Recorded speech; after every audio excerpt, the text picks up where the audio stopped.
ഞാൻ സാധാരണ അങ്ങനെ സ്പോർട്സ് റിലേറ്റഡ് ആയിട്ടൊരു കണ്ടന്റ് ഈ ചാനലിലൂടെ ഇടാറില്ല. കാരണം എൻ്റെ ഈ ചാനലിന്റെ ഉദ്ദേശം അതുമല്ല.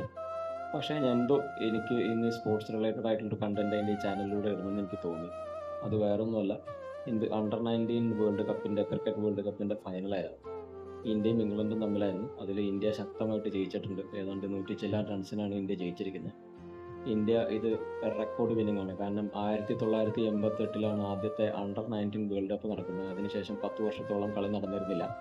അതിനുശേഷം 1998 മുതൽ ഇപ്പോൾ 2026 വന്ന് നിൽക്കുമ്പോൾ ഏറ്റവും കൂടുതൽ, അതായത് 98ലെയും കൂടി കണക്കാക്കി ഏറ്റവും കൂടുതൽ അണ്ടർ 19 വേൾഡ് കപ്പ് ജയിച്ചിരിക്കുന്നത് ഇന്ത്യയാണ്. റെക്കോർഡ് വിന്നിംഗ് ആണ്. 6ാമത്തെ തവണയാണ് ഇന്ത്യ ഇപ്പോൾ ജയിക്കുന്നത്. അപ്പോൾ ആ ഒരു സന്തോഷ വാർത്ത നിങ്ങളിലേക്ക് അറിയിക്കാൻ വേണ്ടിയിട്ടാണ് ഞാൻ ഈ വീഡിയോ എടുക്കുന്നത്. ഇതിപ്പോൾ ഞാൻ പറഞ്ഞിട്ടൊന്നും വേണ്ട നിങ്ങളത് അറിയാൻ. കാരണം നിങ്ങൾ ഓൾറെഡി മാച്ച് കണ്ടിരിക്കുന്ന ആൾക്കാരായിരിക്കാം, അല്ലെങ്കിൽ കണ്ടുകൊണ്ടിരിക്കുന്ന, അല്ലെങ്കിൽ അതിൻ്റെ പോസ്റ്റ് പ്രസൻറ്റേഷനൊക്കെ കണ്ടുകൊണ്ടിരിക്കുന്ന ആൾക്കാരായിരിക്കാം. പക്ഷേ എൻ്റെ സന്തോഷം ഈ ചാനലിലൂടെ ഒന്ന് അറിയിക്കണമെന്ന് തോന്നി. അപ്പോൾ ഞാൻ അറിയിക്കും. അപ്പോൾ നമുക്ക് പുതിയ വീഡിയോകളൊക്കെ ആയിട്ട് വീണ്ടും കാണാം. അതുവരെ ബൈ.